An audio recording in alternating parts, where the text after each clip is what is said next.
Hello guys, good morning. ഇന്ന് ശിവരാത്രിയായിട്ട് രാവിലെ ഞാൻ അമ്പലത്തിൽ പോകാൻ വേണ്ടി റെഡി ആയിക്കൊണ്ടിരിക്കുകയാണ്. വീഡിയോയൊക്കെ എടുത്തുകൊണ്ടിരുന്ന സമയം പോയതേ അറിഞ്ഞില്ല.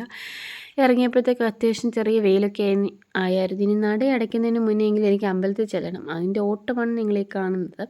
പിന്നെ ഓടി ചെന്ന് ഞാൻ ആ സമയമായപ്പോഴത്തേക്ക് അത്യാവശ്യം നല്ല തിരക്കുണ്ടായിരുന്നു. ശിവരാത്രിയുടെ നല്ല തിരക്ക് ഇന്ന് അമ്പലത്തിലുണ്ടായിരുന്നു. പിന്നെ വീട്ടിലേക്ക് വന്നപ്പോഴത്തേക്ക് സദ്യയൊക്കെ അത്യാവശ്യം ആയായിരുന്നു. പിന്നെ ഞങ്ങളെല്ലാവരും കൂടെ കഴിക്കാനിരുന്നു. അമ്മയുടെ വീട്ടിൽ നിന്ന് എല്ലാവരും വന്നിട്ടുണ്ടായിരുന്നു. അങ്ങനെ ഞങ്ങളെല്ലാം ഫുഡ് കഴിക്കാനായിട്ട് ഇരുന്നു. കിച്ചൂസ് വന്നതിന് ശേഷമുള്ള ആദ്യത്തെ ശിവരാത്രിയാണ്.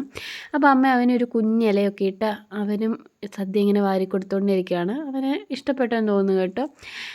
അവൻ ചോറ് കഴിച്ച് തുടങ്ങിയിട്ടുണ്ടല്ലോ. അപ്പോൾ അമ്മ കുറച്ച് കൂട്ടാനൊക്കെ ഇങ്ങനെ എടുത്ത് അവനും കൂടെ അവനൊരു കുഞ്ഞില അമ്മ ഇട്ടായിരുന്നു. എല്ലാവരും ഇങ്ങനെ നോക്കിക്കൊണ്ടിരുന്നത് കഴിക്കുകയാണ്. പിന്നെ കുഞ്ഞമ്മയുടെ വക ഒരു പായസം ഉണ്ടായിരുന്നു. ഞാൻ ചുമ്മാ ബോളി വാങ്ങിച്ചിട്ട് വന്നായിരുന്നു. സദ്യയൊക്കെ കഴിച്ചിനി റെസ്റ്റ് എടുക്കണം. അപ്പോൾ ശരി, ബൈ.